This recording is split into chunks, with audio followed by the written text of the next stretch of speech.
বাংলাদেশ ক্রীড়া শিক্ষা প্রতিষ্ঠানের আঞ্চলিক প্রশিক্ষণ কেন্দ্র রাঙামাটির কাপ্তাই উপজেলায় স্থাপনের দাবিতে সংবাদ সম্মেলন অনুষ্ঠিত হয়েছে। বুধবার বিকেল ৪টায় কাপ্তাইয়ের শিলছড়ি ফ্লোটিং প্যারাডাইসে ক্রীড়ামোদী জনগণ, সাবেক ও বর্তমান খেলোয়াড়দের ব্যানারে সংবাদ সম্মেলন হয়। সংবাদ সম্মেলনে লিখিত বক্তব্য উপস্থাপন করেন কাপ্তাই উপজেলা পরিষদের সাবেক চেয়ারম্যান ও কাপ্তাই বিকেএসপি আঞ্চলিক প্রশিক্ষণ কেন্দ্র বাস্তবায়ন কমিটির আহ্বায়ক দিলদার হোসেন। লিখিত বক্তব্যে তিনি বলেন, সরকার পার্বত্য চট্টগ্রামে বিকেএসপির আঞ্চলিক কেন্দ্র স্থাপনের যে মহৎ উদ্যোগ নিয়েছে, একটি কুচক্রী মহল তা বানচাল করার পায়তারা করছে। খেলাধুলার ক্ষেত্রে রাঙামাটির কাপ্তাইয়ের সুনাম জাতীয় ও আন্তর্জাতিক পর্যায়ে প্রতিষ্ঠিত।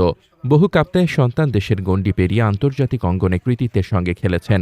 রাঙামাটির মারিয়া স্টেডিয়াম যার নামে করা হয়েছে, তিনিও কাপ্তাইয়ের সন্তান। কিন্তু অত্যন্ত পরিতাপের বিষয়, একটি গোষ্ঠী কাপ্তাইয়ে বিকেএসপি আঞ্চলিক প্রশিক্ষণ কেন্দ্র স্থাপনে বাধা দিতে সক্রিয়। তিনি আরও বলেন, সরকার ইতোমধ্যেই কাপ্তাই উপজেলায় বিকেএসপির আঞ্চলিক কেন্দ্র স্থাপনের প্রাথমিক সিদ্ধান্ত নিয়েছে। আমরা আজকের সংবাদ সম্মেলনের মাধ্যমে জোর দাবি জানাচ্ছি, এই সিদ্ধান্ত যেন দ্রুত বাস্তবায়িত হয় এবং কাপ্তাই উপজেলাতেই বিকেএসপির আঞ্চলিক প্রশিক্ষণ কেন্দ্র স্থাপন করা হয়। এ সময় উপস্থিত ছিলেন সাবেক কৃতি খেলোয়াড় ও কাপ্তাই বিএন স্কুল অ্যান্ড কলেজের উপাধ্যক্ষ মোহাম্মদ জাহাঙ্গীর আলম, মিডিয়া ব্যক্তিত্ব ও কৃতি খেলোয়াড় আনিসুর রহমান, রেফারি ও ক্রীড়া শিক্ষক মাহবুব হাসান বাবু, ক্রীড়া সংগঠক আব্দুল কাদের, সাবেক ইউপি সদস্য একরাম হোসেন, শিলছড়ি দি রয়্যাল ক্লাবের সাংগঠনিক সম্পাদক মফিজুর রহমান, সাবেক কৃতি খেলোয়াড় মোহাম্মদ জাকির হোসেন, যুব সংগঠক মোহাম্মদ ইব্রাহিম, মোহাম্মদ মাসুদ ও ইউসুফ সহ আরও অনেকে।